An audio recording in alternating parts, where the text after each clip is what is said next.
Today's video really is just about the journey of Mackin Consultancy, where it started and where it is now in terms of our global reach, going from a one-man operation to having just 85 plus people globally, and the journey that we've done and how we've gotten there. So welcome to Profit Street TV, and today we're joined by Andy Mackin from Mackin Consultancy. So thank you very much for coming in and chatting to us today. Very welcome. So you've travelled a little bit. I have indeed. My word. So tell us a little bit about yourself, your background, and what your company does. We're an environmental health and safety company primarily. By background, I'm originally from Dundalk. I kind of went, I suppose 17, kind of left school. Eldest of 8, so it was a tough time in the 80s, it was bleak, so I kind of dig in and give a hand to help out. So we left school, didn't finish my leaving cert, so I went off to England, there for about 9 months. Got a call from the Navy then that I had signed up previous year, but didn't get it because I was too young, and got into the Navy. So I headed off to Cork in 1985. I remember I got a phone call from my mother. I was working in Torquay in England at the time, and my mother says, "Yeah, you got the Navy." Of course, it was the old dial-up, no mobiles care, you know. You've got to be in Bricken's Hospital on Monday. This was a Friday evening, so I literally had to pack my bag, book a bus from Torquay to London on a standby flight from London to Belfast. Flew home, I think, that evening on the Saturday evening. Got as far as Newry, I think, and I was ringing my dad and said, "Look, Dad, this is as far as I can get. The last bus to Dundalk is gone." He says, "Where are you now?" He said, "I'm outside a takeaway called Fat Jack's." And he says, "Get in there and have a cup of tea." He said, "I'll get one of the lads with the car." And he said, "We'll come up and pick you up." So got home around kind of 12:30, 1:15.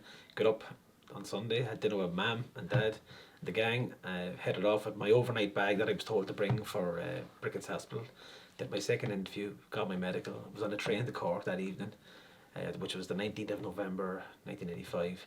And I got home the 23rd of December for my first time home with my overnight bag. So I'm a good man at making one pair of underpants and one pair of socks last. Yeah. But it was a fantastic experience, and I ended up doing 21 years in the Navy. Like prior to the Navy, I always kind of wanted to be an electrician, and I applied around all the different factories at the time. You know, PJ Carroll's, Harper, CRV. I had no luck.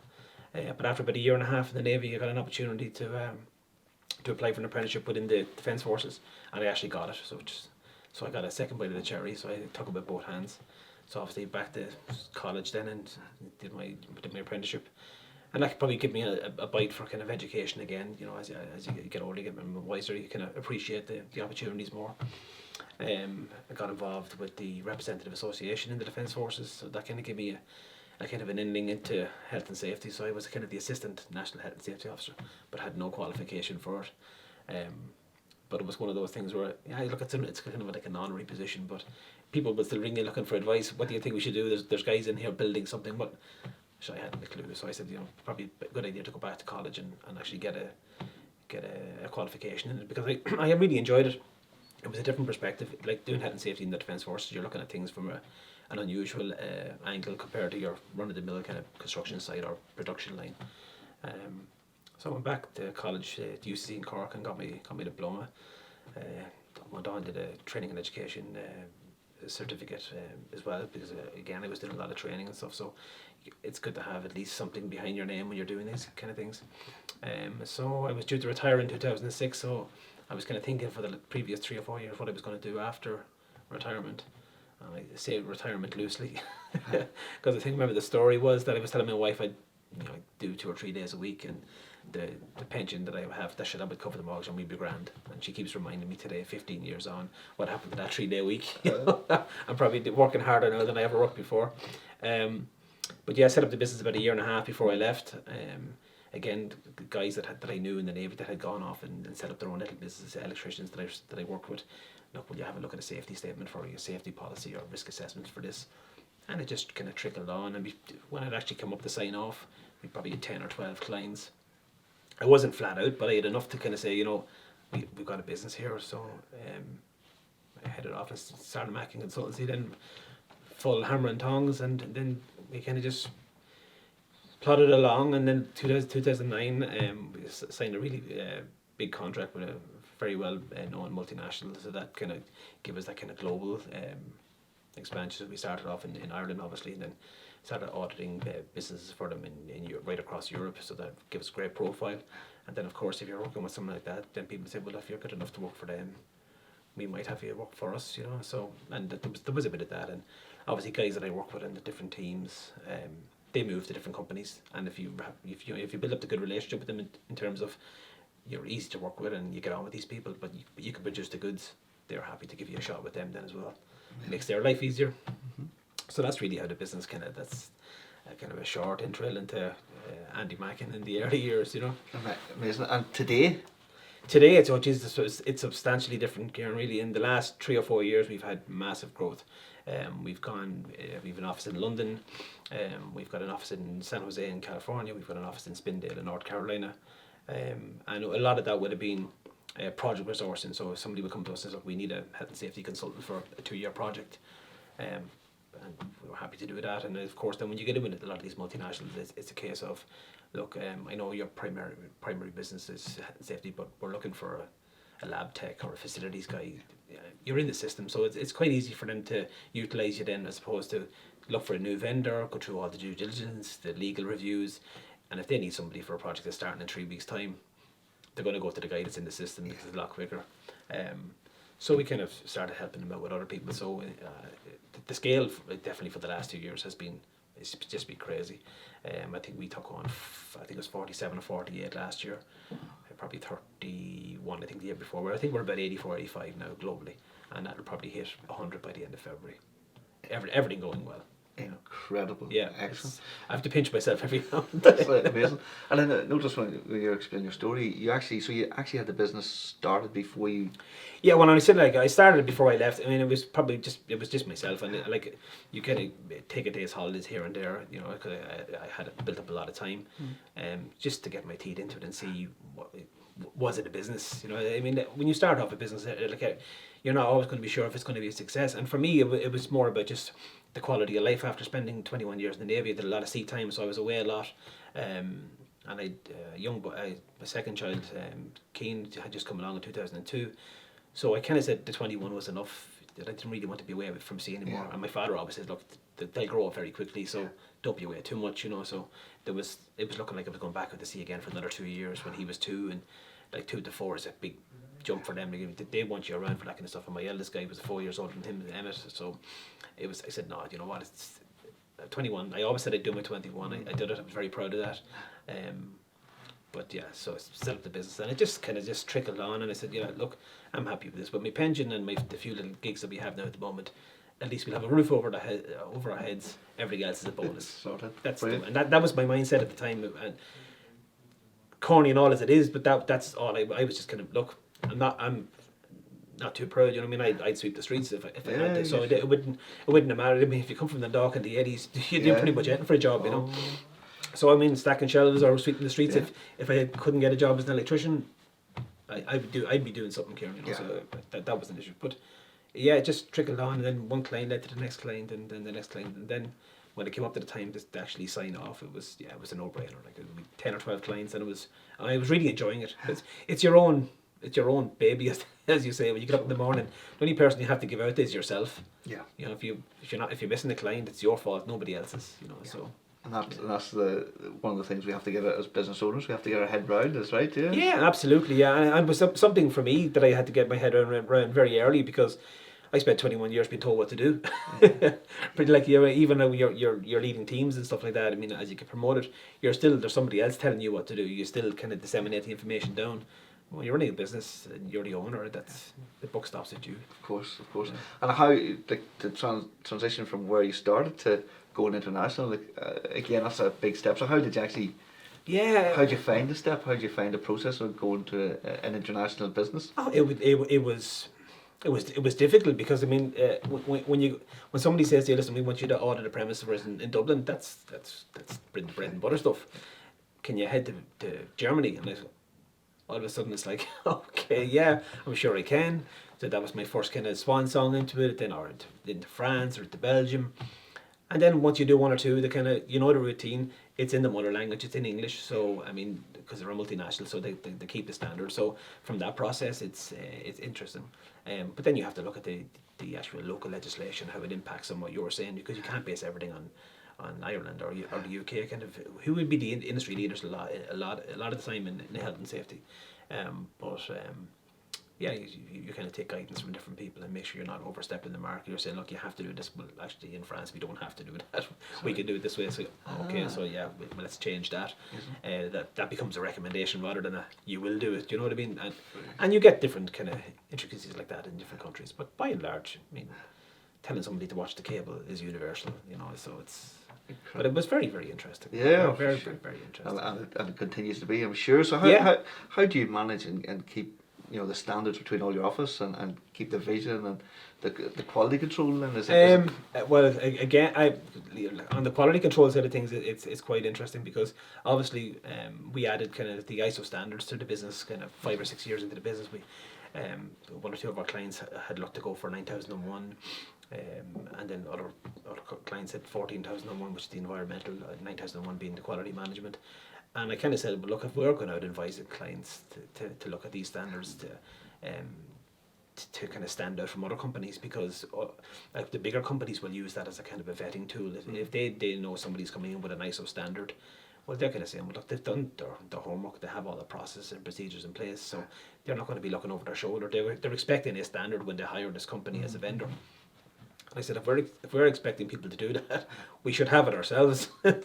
So we started off the press like monkey see, monkey do, or we'll go out and tell people to do it, but at least we'll have it ourselves, because the last thing I wanted was a client to say, and what about yourselves, Andy? Have you done? No, we don't have it. You look like a right lemon, So we said, yeah, let's get it done. And it was an eye opener, because in the ISO, when you're getting it done, there's a lot of questions in it that really ask you about what you're actually doing, what the processes are. Productivity, how you actually streamlining your business to actually be, and ideally, like you want your business that if I was gone in the morning, the business could run itself. If you have the proper procedures in place, the proper structures in place, the management structure, a business should run itself because everybody knows what they have to do. So it was interesting because the questions are tough. You have to kind of take a deep look at, okay, how do you do that?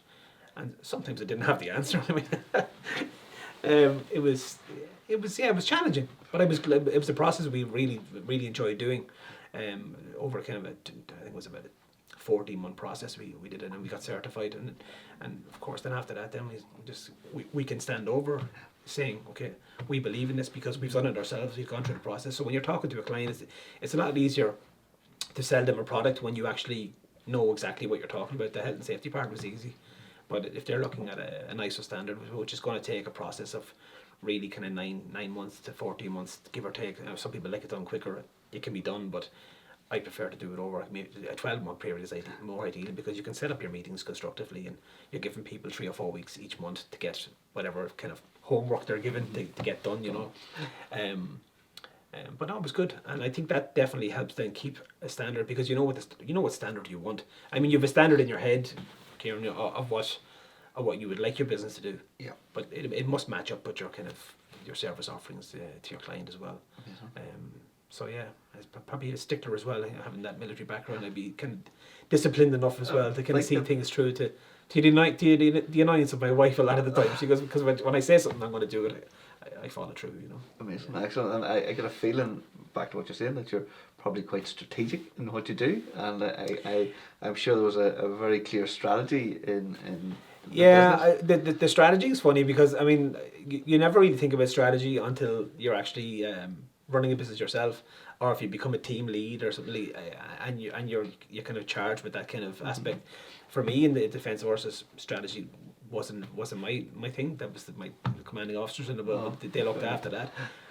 But in the business, then obviously you do have to look at things strategically, and I found myself kind of just following the different guys, that businessmen that had looked at Alan Sugar's book, Richard Branson. Richard Branson would be a serious icon of mine. I hope to meet him at some stage someday. But just on how they generated businesses from nothing, and then had the strategy to see where they wanted to go. And I find myself as a business owner, like I know Mackin Consultancy is 15 years old this year, but you're always developing as a business owner, and you're always learning new stuff. And for me, as we expanded across the globe, you have to be strategic. Then you have to okay, well, what are we doing here? Like, what's going to be our offering? Is it only one core of the business? Is it all elements of the business, or do we start off with something small and make it big? Like, you have to really understand that. Yeah, and I'm still learning. I'm enjoying it though. We're all learning every Absolutely. single day, isn't?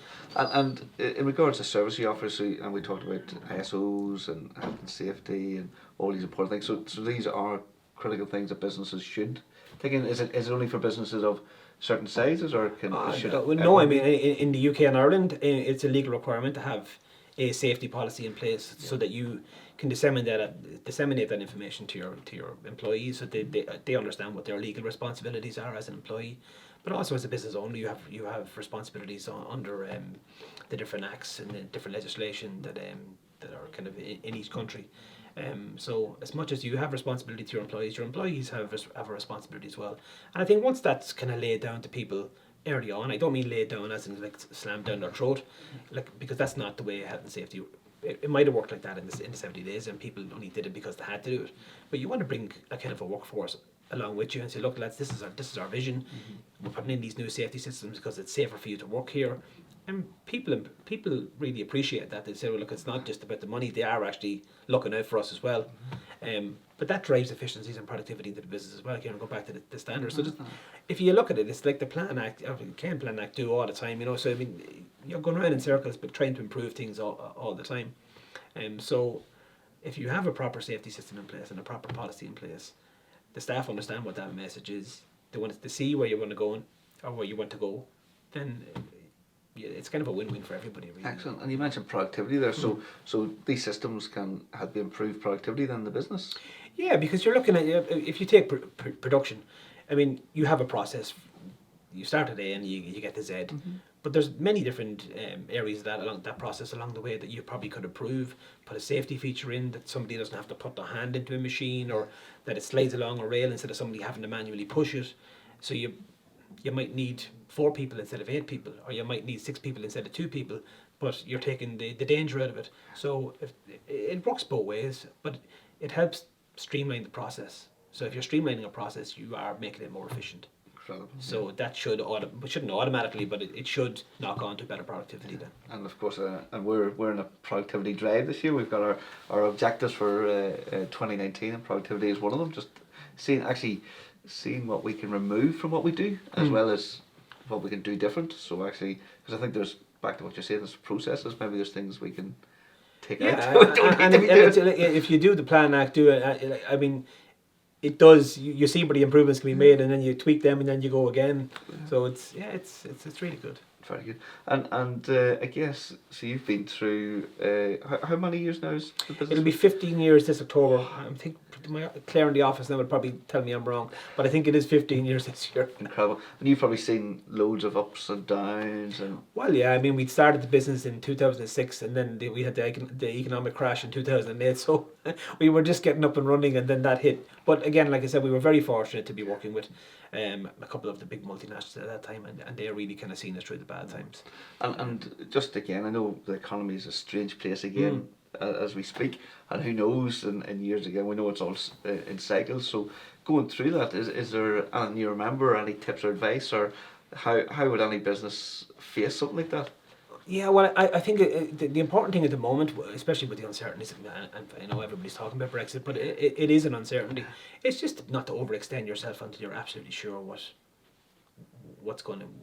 the situation is going to be.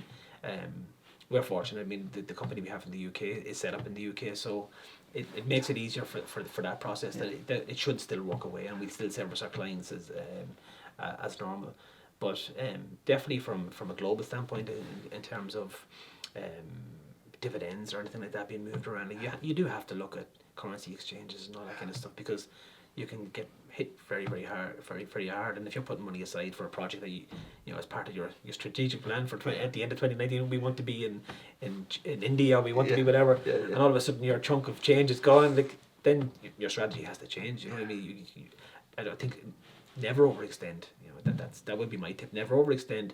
Obviously, like, to do your due diligence and make sure that everything is in place for it. But yeah, I think you have to be not overly cautious, because I mean business owners, they get where they are normally, taking a little chance, a little risk, and that's fine. But I think once it's done kind of constructively, you should be fine. It's amazing. And again, just I know, like obviously we're finding staff, our team, building our team here in one location, but you actually are doing it in multiple locations. How do you find the right people? Do you actually meet all the employees or are involved in the process? I probably was involved in the process up until probably late last year, 2018, when my kind of younger management team told me to kind of step away, let us handle this. Leave us alone. Yeah, well, it's part of the process for me, Kieran, as well. When we went to the US, I think we started in the US in 2015, end of December 2015, or 2014. So 2015 would have been our first year there. We had 3 employees in California. And I dealt with the process there because I dealt with the different managers through that organisation who were looking for these people on kind of international projects that we worked on together. And they were looking for a new vendor to look after these guys. And I said, that's not our core business. It's health and safety consultancy and training and stuff is primarily our business. And he goes, but look, he said, you're in the system. I'd like to use you guys if you're interested, So we went off and researched it, and I had a look, and I said, it doesn't take a whole lot to get the company started up and running. One of the guys in the US had helped me set up, because obviously you need a US citizen on board at the time, so for setting up and stuff, so that was done. And we set up, and we had the 3 guys on board, and I was involved in that process fully. And then obviously people move on, and they said, look, we'd like you to help us out here for a different project. We need a health and safety guy for this or that. And you're involved in that process, so you're doing the screening. But when you work with a lot of the multinationals, you understand their culture as well. So by and large, most people will come with the same qualifications or generally the same experience. Yeah. So your kind of thing is then, will they fit? And not everybody fits. The US multinationals can they take that kind of culture very, very seriously. So if you have a good understanding of that, you can say, Kieran comes along, he has his 5 years experience, he has all his bells and whistles on his CV, but will he fit with the team? So then that's where I think the experience for me, having worked with the organisation for a long time, you can say, he's going to fit in well there. I can see him really doing well, and that has served me well. And then I had an opportunity to work with a person that I worked with in the US for about 4.5 years, who understood the culture for another multinational that we do business for, and she started helping me out then with the screening processes, and which is grand, because then I wasn't doing it at 1 or 2 o'clock in the morning when I should be in bed. But there's a lot of that kind of juggling goes on in the early days of a business, as you know yourself. Getting the structure in place then over the last 2 years for us then was important, so that we had people on each site who would respond to the day-to-day kind of calls. So if somebody was looking for a Mackin engagement coordinator, so look, we have a project coming up.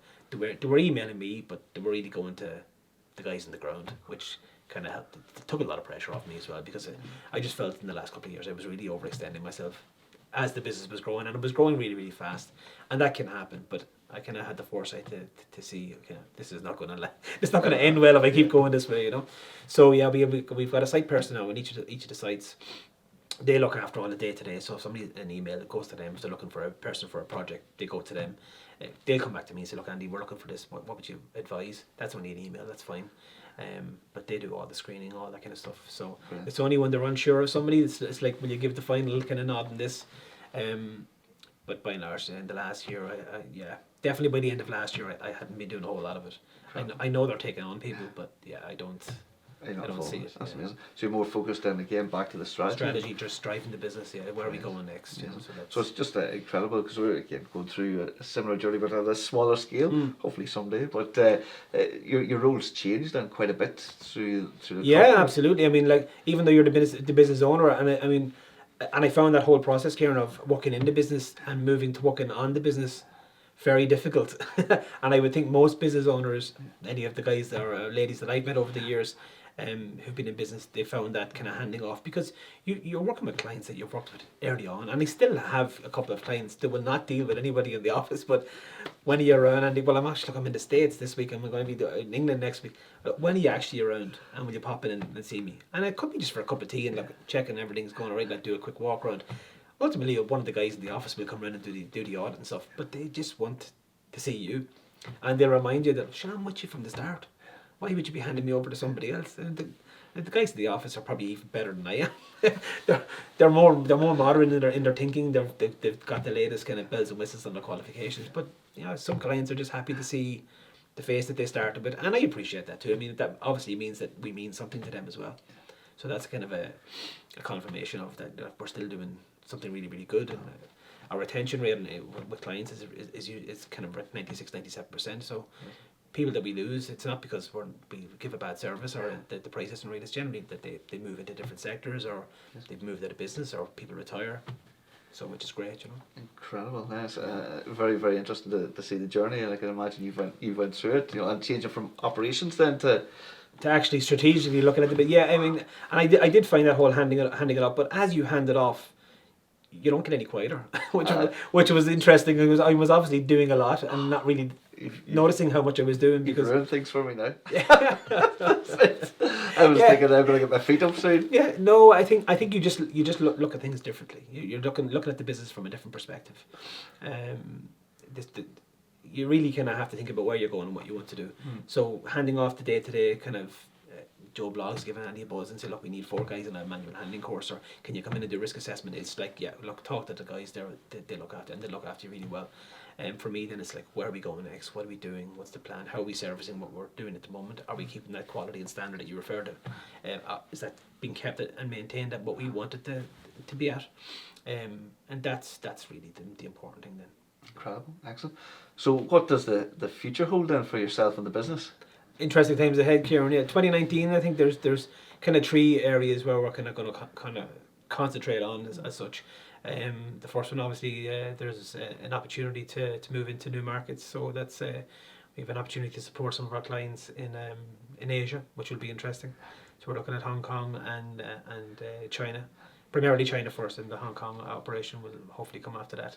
Like that, you can't operate in Hong Kong and trade in China, and you can't trade in China and operate in Hong Kong. So we have to have 2 separate entities for that. So that will be a fantastic opportunity. In terms of Mackin Consultancy itself, we're looking at rebranding it. Not overly now that we're going to retain the Mackin name, but I think that the Mackin name will stand on its own as opposed to the consultancy, which has been there from day one. I think we're offering a lot more different services that we are now, including the normal stuff, the health and safety and the standards. But I think our business offering has changed now, so we'll be dropping the consultancy, and it'll be just Mackin. We're hoping that it'll be strong enough to stand on its own. I think it will be. It's certainly, we have that kind of global reach now, so people are recognising. And it's funny as well, when you have consultancy, people call you consultants, never really consultancy. They tend to get it wrong all the time. So maybe if it's just Mackin, they'll definitely remember that. So that would be a big one for us. And the last one then is really just like to look at the management team around me in terms of at a kind of a upper management level. It's still me at the top on my own. Like I said earlier on, we have the guys in the sites that are looking after the day-to-day stuff, but just in terms of having that kind of management experience and support, especially as the company continues to grow and expand, I think that's going to be key. So there'll be kind of 3 objectives for me for 2019: to work on the business as opposed to in it. It'll keep you busy for sure. Keep you out of trouble. Well, I think staying out of trouble here and being kept busy. I've definitely done that for the last 4 or 5 years anyway. But it's been really, really brilliant. So I'm delighted. Amazing, and actually, it's incredible going from the brand change as well to see that your brand is strong enough now. That's incredible. What an accomplishment.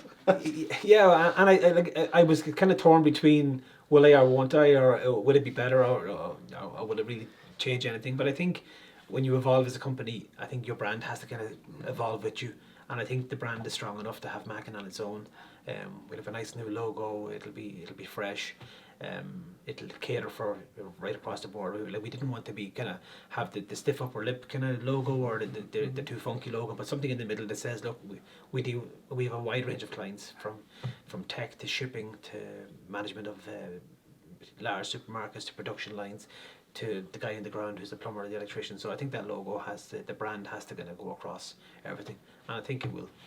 I'll keep you posted anyway. I'm sure you'll be delighted to see how that turns out. And we can't wait to see this China expansion as well, so we'll be waiting with bated breath to see how this goes. Yes, I have me over that side of the globe, yeah, so that'll be a new an interesting development for me personally, but for the company it's fantastic. Yeah. It's just another kind of step to global domination. It is. We're after the same gold. And I think everybody's after the same dream. I mean, I never thought I'd grow the company to where it is now. So it'll be interesting to see what it's like in 5 years or 10 years. You know, just keep the head down and shoulder to the wheel and see where it brings us. Incredible, and actually, which is really interesting is to see Irish companies exporting to China, which is brilliant as opposed to so used to for so many years now seeing China. Coming the opposite way, absolutely, yeah. So the export to China mindset is incredible. Like, so what a change in direction. So yeah, well, and like I said, it came from really looking after one of our particular clients. They said, look, we're actually looking at operations in China. Would you be interested in supporting us there? Which again is kind of rubber stamping our service to them, that they feel that they can trust us as a vendor to come with them and service their needs in Asia. So I'm absolutely delighted about that. I mean, that's the rubber stamp that you really feel that you can get from all your clients. But when one of them comes to you and says, look, we're going here, we want you to come with us, that says to me then it's all, we're doing the right thing and we're giving the right service that our clients like. So incredible, absolutely incredible. So we look forward to following your journey then, and we'll do this on your website, of course. Yeah, absolutely. Yeah, I mean that's going to be interesting, and hopefully this video will go up and show people the kind of growth we're having, and maybe can inspire younger companies in Ireland to don't be living in the shadows. Like if you think big and dream big, you can make it happen. So Brilliant. A lot of hard work, but if you're not afraid of hard work, you'll be fine. We'll get it done. Absolutely. Yeah. Excellent. So we look forward to seeing the news, and that's great. Thank you again for your time today. It was brilliant to find out about the company and how you've grown the business from just yourself to where it is today, and the plans for the future. Give me some little guidance to what we should be doing. Actually, a lot of things we have to be doing, so it's really good. So thank you again. It's an absolute pleasure, Kieran. Delighted to come in. Brilliant, excellent. And thank you for watching today. So this is Kieran here in Profile 3. We're the content marketing agency in Belfast and coming to you from the Innovation Factory. So hopefully you enjoyed the video today. Be sure to check out the links below and visit the site and check out the rebrand and stay up to date on the expansion into China. And hopefully we'll see you in tomorrow's video. So thank you again.